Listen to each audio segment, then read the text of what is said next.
Estamos de vuelta al ciclo de entrevistas de Sportgenia. Hoy tenemos el honor de entrevistar a una persona muy icónica y conocida en el mundo del fútbol español, Luis Ángel César Sampedro.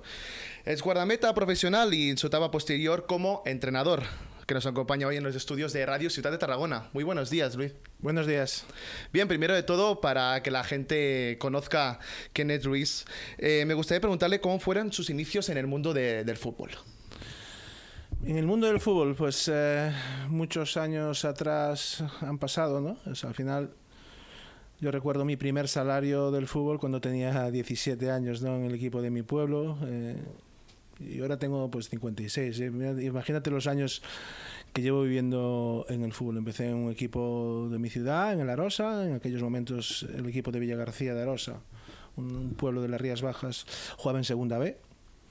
Y ahí empecé y estuve unos años, después cambié de club. Como jugador solo estuve en 3 clubes, nunca había salido de Galicia, jugué en el Lalín, después estuve en el Racing de Ferrol. Y en Ferrol, pues bueno, ahí estuve 8 temporadas de jugador y ahí pues un buen día pues me sugirieron que me retirara, ¿no? Y querían que fuese yo su entrenador y fue un paso muy, muy difícil para mí, ¿no? Porque al final tú tienes 34 años, llevas 17 años jugando al fútbol. La vida de futbolista no tiene nada que ver con la de entrenador. Futbolista, tú te preocupas de ti y ya está, y tratas de jugar muchos minutos para que te quieran mucho la gente y para ganar más dinero el año que viene. Y me convertí de repente en un ex compañero que se convertía en entrenador. Me convertí en entrenador de mis ex compañeros, ¿no? Que fue también muy duro.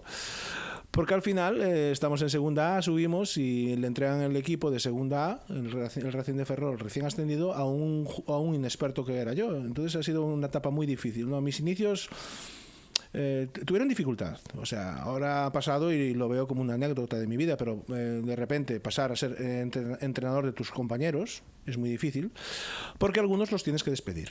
Entonces, compañeros con los que yo compartía vestuario y cenas y alegrías y muchas cosas, de repente yo soy su entrenador y no me sirven para segunda división, ¿no? Los tenemos que echar. ¿Y quién los echa? Pues los echa el club, evidentemente, pero el que los echa es el entrenador, ¿no? Entonces, pues bueno, y a partir de ahí, recién de Ferrol, 4 temporadas de entrenador y un buen día, pues aparezco en Tarragona. Así un día inesperado. No contaba yo venir a Tarragona. El Nasti de Tarragona asciende a segunda división y por X circunstancias no renuevan sus entrenadores y yo venía de ascender también con el Racing de Ferrol y aparezco en Tarragona de una manera inesperada, ¿no? La vida a veces tiene mucho de casualidad y las cosas pasan sin preverlas.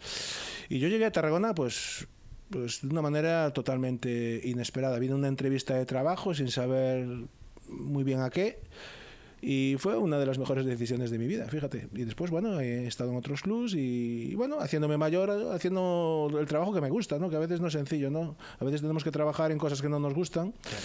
Y yo soy un afortunado porque llevo desde los 17 años, llevo casi 40 años haciendo lo que me gusta y me he ganado la vida en esto y por eso tengo que decir que después de momentos buenos, regulares y malos, al final soy un afortunado.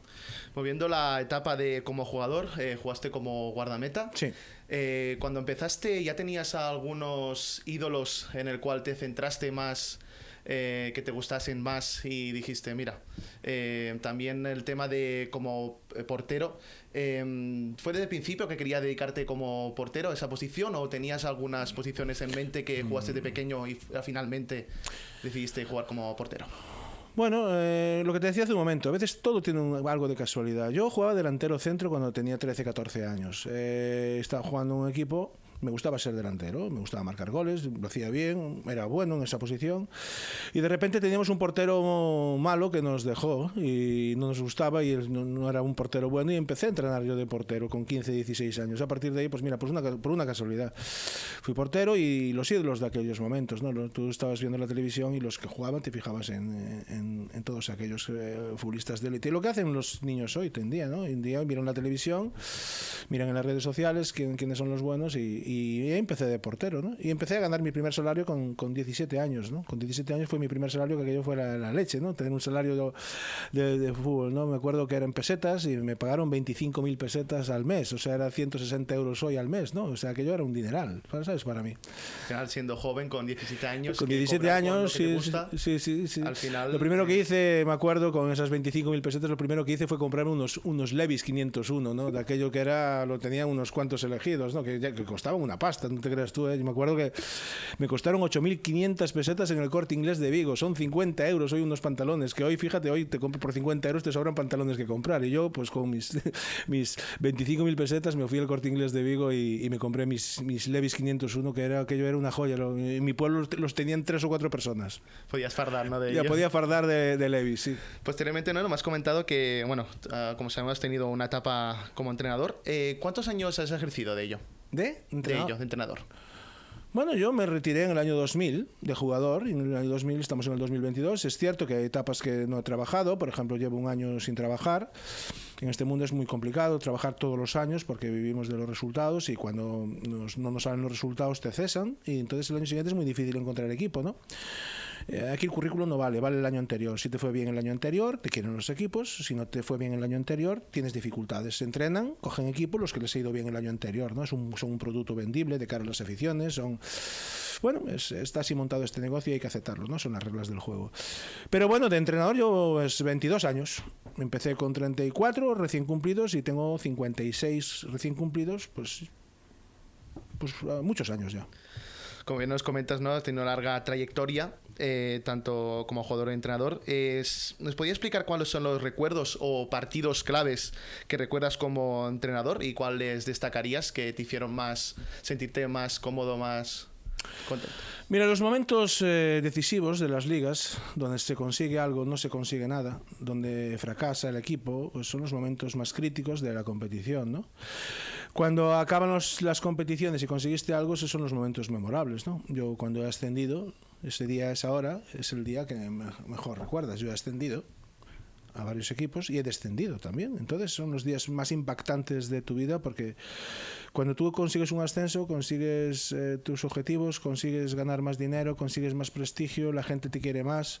Cuando no consigues tus objetivos, la gente te quiere menos, es un momento duro y delicado y hay que saber gestionar eso emocionalmente. Evidentemente, mis mejores momentos siempre son los ascensos, cuando acaban las ligas y hay un día y una hora que hay que ganar ese partido y si lo haces consigues el éxito y ese es el momento siempre memorable, ¿no? Cuando asciendes a un club es el día más importante para un entrenador. Cuando consigues un título, en definitiva, ¿no? Cuando consigues un título y ya se acabó ahí. Ese día, esa hora hay un partido que hay que ganarlo o no perderlo y se acaba la competición y al final de 12 meses te encuentras donde tú deseabas el año anterior, ¿no? Esos son los momentos más bonitos.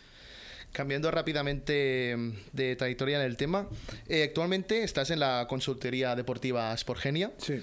¿Cuántos años lleva vinculado en ella? No, yo estoy empezando en esta agencia. Es verdad que hay una persona trabajando aquí que fue el agente que hace muchos años me trajo a Tarragona y estoy empezando con ellos, ¿no? Estoy muy ilusionado con esta nueva etapa y esto es así. En el mundo del fútbol, pues los entrenadores pues vamos cambiando de agencias o no hay ¿cómo te diría? No es en una trayectoria tan larga van pasando muchas cosas y ahora me he decidido por esta agencia porque veo que es una agencia seria, que quiere crecer, ilusionada y yo estoy muy ilusionado con ellos, ¿no? En la misma línea, ¿qué papel juegas en la consultoría? Bueno, yo soy un entrenador que ellos me tratan de gestionar la carrera. Yo soy como un hombre soy un hombre que se dedica al fútbol y ellos lo que tratan es de buscar las mejores posibilidades para mí, ¿no? Entonces estamos muy ilusionados ambas partes. Yo estoy en sus manos y ellos son los que gestionan pues mi carrera. ¿Te hizo algo pensar que sería, ¿no?, la mejor la Sportgenia como consultoría? ¿Qué destacarías de Sportgenia a diferencia de otras consultorías deportivas? Pues la ilusión, las ganas de crecer que tienen, están muy ilusionados con eso y los profesionales como yo pues necesitamos a este tipo de gente a nuestro lado, ¿no? Todo se contagia, ¿no? Al final los seres humanos nos contagiamos de lo que tenemos alrededor, ¿no? Si tenemos tristeza nos contagiamos de tristeza, si tenemos alegría nos contagiamos de alegría. Es como los vestuarios de un equipo de fútbol, ¿no? ¿no? En personas que saben que unos dependen unos de los otros, todo se contagia, ¿no? Y si hay pesimismo, se contagia. Esta agencia es muy profesional, son muy serios y por encima me contagian ilusión. Al final, para mí, reúnen los condicionantes idóneos para yo sentirme bien y estar a gusto en el día a día. Bien, volviendo a la trayectoria del fútbol, usted ha entrenado a muchos clubes, entonces con el estilo de juego con el que se siente más cómodo de jugar, sí que es verdad que seguramente habrá implantado diferentes estilos de juego dependientemente del club que estuve entrenando. ¿Hay alguna posición o clave que destacaría que se siente más cómodo de estilo de juego?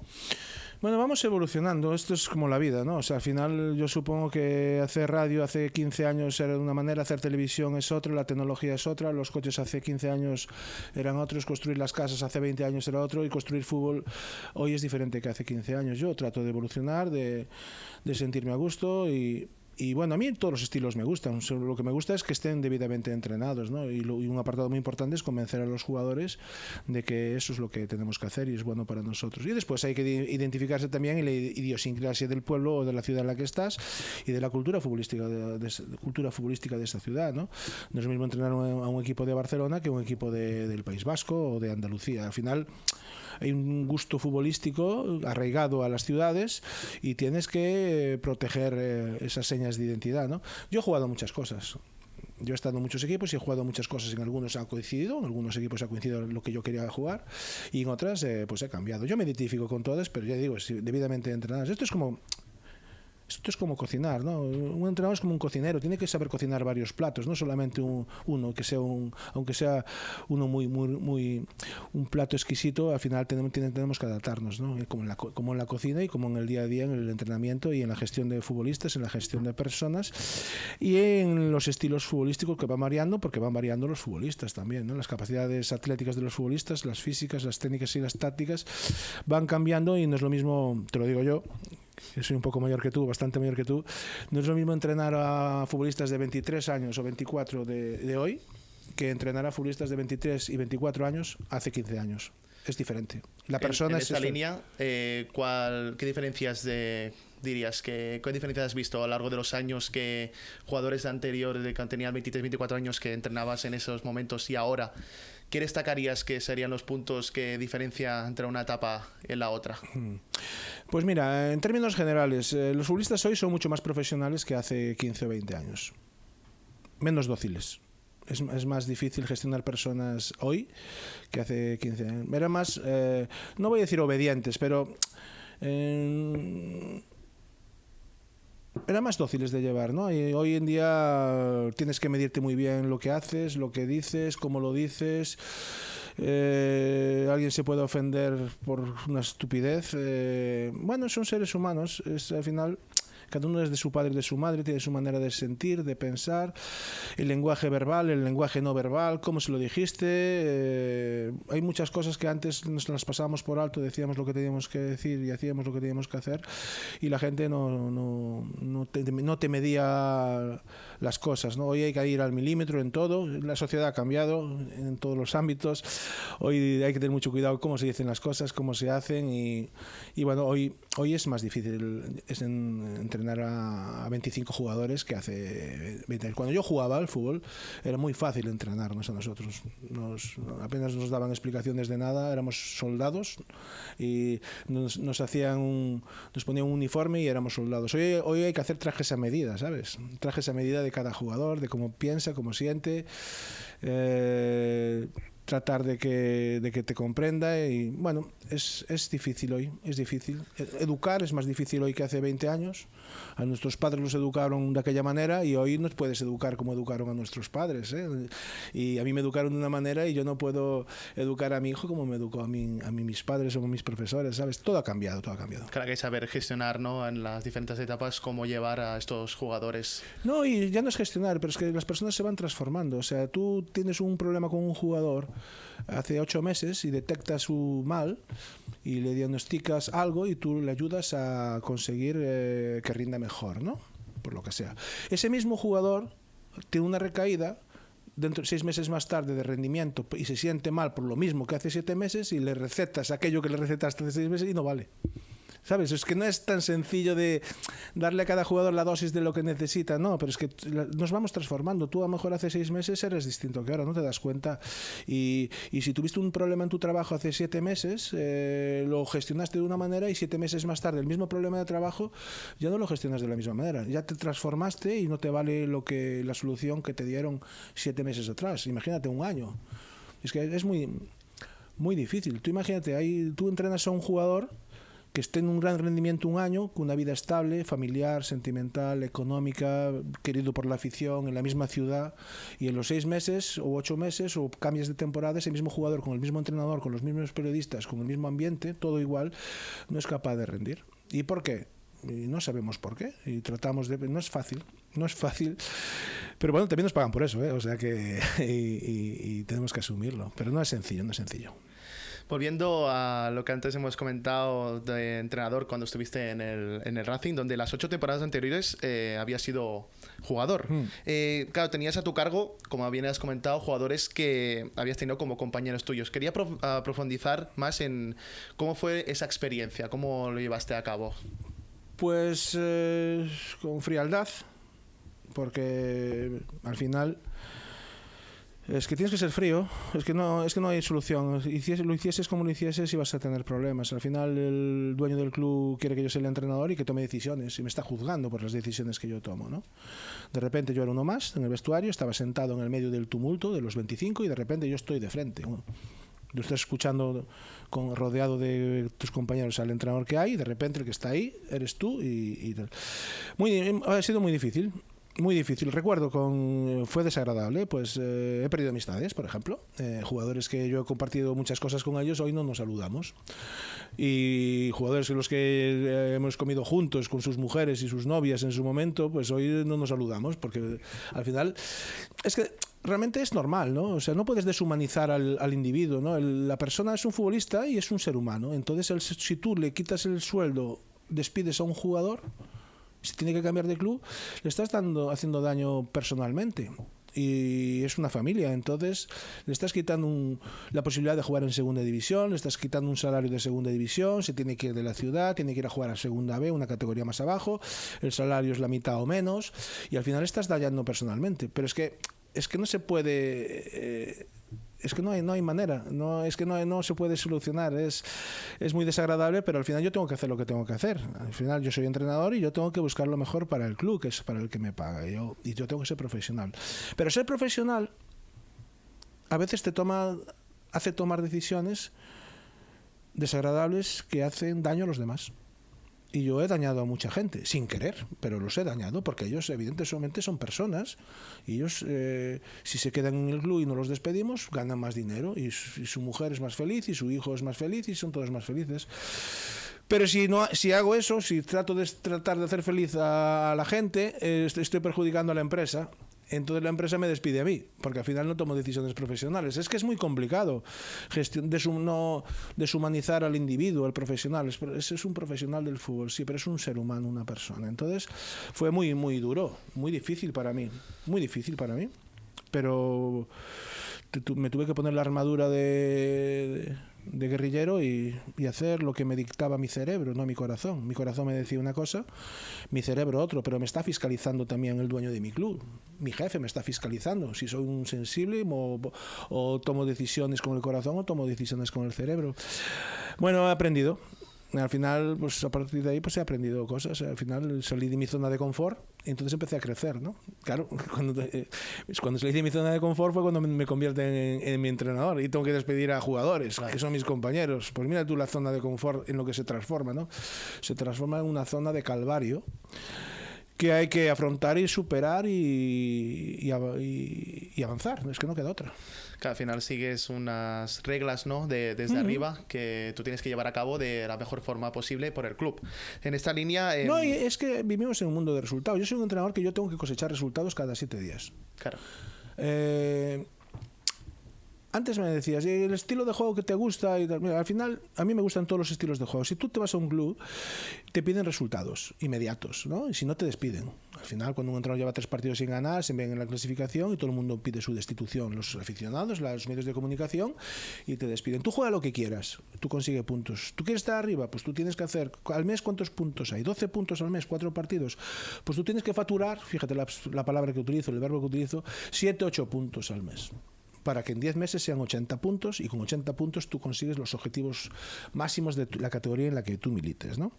Y en el momento que no factures esos 8 puntos al mes, ya estás en deuda de puntos, ya tienes problemas, porque hay otros equipos que te van superando en la tabla. Entonces yo tengo que facturar puntos a la semana. Si quiero vivir en paz, tú ganas un partido, tienes paz 5 días hasta el viernes, tienes paz, tranquilidad, todo el mundo está contento, las redes sociales está todo bien, los periódicos bien, la afición bien. Paz 5 días hasta el siguiente partido. ¿Perdiste el partido? No tienes paz, pero tienes que tratar de mejorar el equipo, corregir lo que ha pasado en el partido anterior, y va a facturar 3 puntos. Esto es el dicho, no, mítico, partido a partido. Claro, acaba un partido, empieza el siguiente. Si ganaste, disfrútalo unas horas, prepara el siguiente. Si perdiste, sufre unas horas, prepara el siguiente. Y es disfrutar, sufrir, disfrutar, sufrir, sufrir, disfrutar, disfrutar. Depende si ganas 2 veces, si pierdes 2 veces seguidas. Y esto es así, pero es el oficio que yo escogí, ¿no? Claro, es una situación como entrenadores, ¿no?, que psicológicamente y personalmente a veces no se ve transmitido en como a la televisión o medios de comunicación, lo que sentir los entrenadores como pasáis estas situaciones, ¿no? No lo sé, no lo sabe nadie. Yo creo que se tendría que viralizar un poquillo las situaciones como lo vivís vosotros también, o como está... Mira, vamos a ver, no vamos a hacer del oficio del entrenador de que sea un mártir, ¿no? No es un mártir. Al final, pues, la gente piensa también que ser entrenador es ganar millones y millones de euros. La gente piensa que ser entrenador es ser Simeone, Guardiola o Klopp, ¿no? O sea, hay muchos entrenadores que no son millonarios y que entrenan en muchas categorías y van sobreviviendo y van ganando dinero para vivir bien, correctamente, para pagarse su hipoteca, su coche nuevo, y van viviendo que no son millonarios, ¿no? Bueno, es el oficio que han elegido, y lo que te puedo decir es que es difícil ser entrenador. Es difícil porque cuando ganas un partido, la victoria tiene muchos padres, ¿no? Es debido a los jugadores que corrieron mucho, es debido al que marcó el gol, es debido a las dinámicas positivas, todo es lo que se dice, todos esos adornos que se ponen cuando los equipos ganan, ¿no? Cuando se pierde, el padre de ese hijo, de esa derrota, es el entrenador. No acertó en los cambios, se confundió la alineación, no jugamos a nada, y es mucho más complejo que todo esto, ¿no? Yo veo mucho fútbol, y veo fútbol de otras categorías, y a veces me cuesta entender, veo un partido que hay un resultado, y me cuesta entender por qué hubo ese resultado cuando vi el partido y tenía que ser el opuesto, ¿sabes? Y digo yo, este partido que ganó este equipo 1-0, yo creo que tenía que haber perdido 1-3, porque concedió 7 ocasiones y generó 2 y ganó 1-0. ¿No? Tú no puedes esperar ganar un partido si concedes 7 ocasiones y generas 2. Si tú concedes 12 corners y generas 3 y ganas tú. O sea, no 2 y 2 son 4. Y en los otros deportes colectivos, espacio compartido, como pueden ser el baloncesto o el balonmano, si tú miras las estadísticas ya sabes quién ganó. El algodón no engaña. En fútbol engaña. Equipo local, 14 tiros a portería, el equipo rival 3. Llegadas al área el equipo local 30, el rival 6. ¿Quién ganó? Debería de haber ganado el equipo local. No, perdió. Y haces eso, haces más que los demás y pierdes el domingo. Y después de 3 meses, haciendo menos de lo que hacías 3 meses atrás, con la mitad de estas, ganas tú. Y dices tú, pero antes, ¿por qué no ganamos y ahora ganamos? No lo sé. La puntería, el acierto, el desacierto del rival. Tantas cosas hay. Sí, y eso es muy duro, porque tienes que convencer a tus jefes de que estamos en el buen camino, pero no ganamos. Y tienes que convencer a tus jugadores de que estamos en el buen camino, pero no ganamos. Porque al final yo lo que quiero es cada domingo que mi equipo haga más que el rival. Y antes que el rival, me explico. Si lo podemos hacer más que el rival en la primera parte, no esperemos en la segunda. Porque las estadísticas también tienen que ser contextualizadas. Si tú no chutaste ninguna vez a portería en la primera parte y el rival chutó 2 y metió 2, y la segunda parte tú chutaste 14, no puedes decir al final, es que chutamos 14 veces y ellos 3. Sí, pero ellos chutaron primero y te acertaron. O sea, en el contexto, ¿sabes? Bueno, y más cosas. Que un jugador no falla un pase. Sí, pero de 100 pases que da, 90 están mal dados, no los falló. porque seguimos asociándonos, pero de los 100 pases los dio 80 para atrás y tenía que dar 70 para adelante, y no los 80 para atrás. No falló un pase, pero ese jugador el domingo siguiente hay que sustituirlo. Hay mucha amiga, hay muchas cosas que el aficionado, evidentemente, el fútbol es su hobby, su pasión, va al fútbol y si su equipo gana está feliz y si no gana está enfadado, pero hay mucha amiga detrás y a veces hay cosas que cuesta explicar y no las puedes explicar porque piensan que te estás justificando, ¿no? En un micrófono a veces tienes que no decir la verdad, es así. ¿Qué cosas, no? Claro. Decir mentiras, sí. Hay que decir mentiras. Porque si lo dices, parece que te estás justificando, entonces tú no puedes trasladar ese mensaje.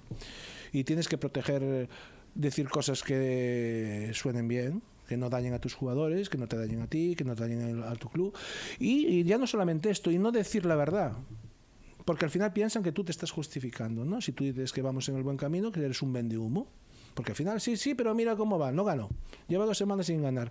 O sea, hay un antes y un después de cada partido y bueno, y es difícil de gestionar. Mucho más complicado de lo que la gente piensa. Para finalizar, ¿qué consejo le darías a un joven o a una joven que se quiere dedicar al fútbol profesional? Pues mira, yo tengo un hijo joven, que tiene ya no es tan joven, que tiene 22 años, y antes de los 22 tuvo 21, 20, 16, 17, 15, adora el fútbol. Conoce más futbolistas que yo, fíjate lo que te estoy diciendo, pero es muy malo jugando a fútbol. Y entonces yo le he dicho siempre, Jorge, yo te juzgo por tus resultados académicos. Si después consigues jugar bien, fenomenal, dedícale las horas que tú puedas, pero no te hipoteques con el deporte. Al final tú tienes que nacer con un don y tú tienes que hacerte tu carrera, tu vida, ¿no? Yo el consejo que le daría a cualquier niño es el que le he dado a mi hijo. Primero estudiar y después el deporte. Y si puedes hacer 7 deportes y estudiar, haz 7 deportes y estudiar. Saca buenas notas, fórmate como persona, como individuo, como la sociedad te va a exigir mucho, cada año la competencia es más dura, es más difícil, más duro trabajar hoy que hace 15 o 20 años, cada vez va a ser más difícil, la competencia es mayor. Y yo le diría a cualquier joven que tiene que prepararse, formarse para el futuro y que haga mucho deporte. Pero sí hacer deporte, jugar al fútbol, le resta horas para su evolución académica, lo primero es lo primero, porque tú futbolista vas a ser, en el mejor de los casos, futbolista hasta los 30, 35 años. Y que te conviertas en millonario con 35 años lo consiguen 4 escogidos, ¿no? El fútbol no es la plantilla del Barça, ni la del Madrid, ni la del Manchester City. Eso no es el fútbol, ¿no? Hay muchos futbolistas que no consiguen hacerse millonarios y entonces a veces ese espejo es un espejo inadecuado, ¿no?, para la juventud. Primero formarse y después disfrutar del deporte. Si puedes hacer todo, fantástico. Luis Ángel César San Pedro, muchas gracias por su estada aquí en la Radio Ciutat de Tarragona, por ser todas las personas entrevistadas en este ciclo de la consultoría deportiva Sportgenia. Le deseo mucho lo mejor, tanto a nivel personal como profesional. Muchísimas gracias, un placer estar aquí. Un placer tenerlo aquí y a vosotros, los oyentes. Nos vemos en la siguiente entrevista de Sportgenia.